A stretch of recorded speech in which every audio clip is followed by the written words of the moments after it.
நாகையில் உறுதியளித்தபடி இழப்பீடு வழங்காத சிபிசிஎல் நிறுவனத்தை கண்டித்து விவசாயிகள் உண்ணாநிலை போராட்டத்தில் ஈடுபட்டுள்ளனர். நாகப்பட்டினம் மாவட்டம் பனங்குடி கிராமத்தில் நடுவண் அரசின் பொதுத்துறை நிறுவனமான சிபிசிஎல் நிறுவனம் செயல்பட்டு வருகிறது. இந்த நிறுவனத்தின் எண்ணெய் சுத்திகரிப்பு ஆலை விரிவாக்கத்திற்காக 570 விவசாயிகளிடம் 620 ஏக்கர் நிலங்கள் கையகப்படுத்தப்பட்டு பணிகள் நடந்து வருகிறது.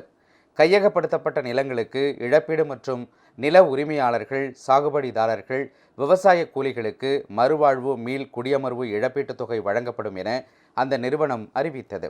இந்நிலையில் இழப்பீட்டுத் தொகை வழங்க காலதாமதம் செய்து வரும் சிபிசிஎல் நிறுவனத்தை கண்டித்து நரிமணம், பனங்குடி, கோபுராஜபுரம் ஆகிய 3 ஊராட்சிகளைச் சேர்ந்த பொதுமக்கள் இன்று காலை முதல் பனங்குடி கிராமத்தில் தொடர் உண்ணாநிலை போராட்டத்தை தொடங்கியுள்ளனர்.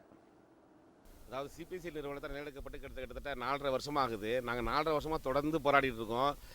அதாவது நிலம் எடுத்து தீர்மானம் கொடுத்து 3 மாதத்துக்குள்ளே நிலத்துக்குள்ளே பணத்தை கொடுக்கணும். அதுலேருந்து 6 மாதத்துக்குள்ளே இந்த R&R இழப்பீட்டு தொகை கொடுக்கணும். இந்த தீர்மானம் பிறப்பித்து அந்த நிலத்துக்குள்ளே பணத்தை கொடுத்து கிட்டத்தட்ட 2.5 வருஷம் ஆகுது. இதுவரையில் இந்த R&R இழப்பீட்டு தொகையை மாநில அரசு வழங்காமல் இருக்குது. அதை கண்டித்து இன்றைக்கி நாங்கள் உண்ணாவிரத போராட்டத்தில் இப்போ இறங்கியிருக்கிறோம்.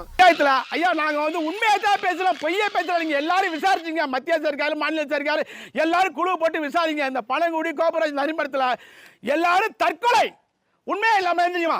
உண்மையை சொல்ல எழுந்திரியுமா? உண்மையா இல்லையா சொல்லு.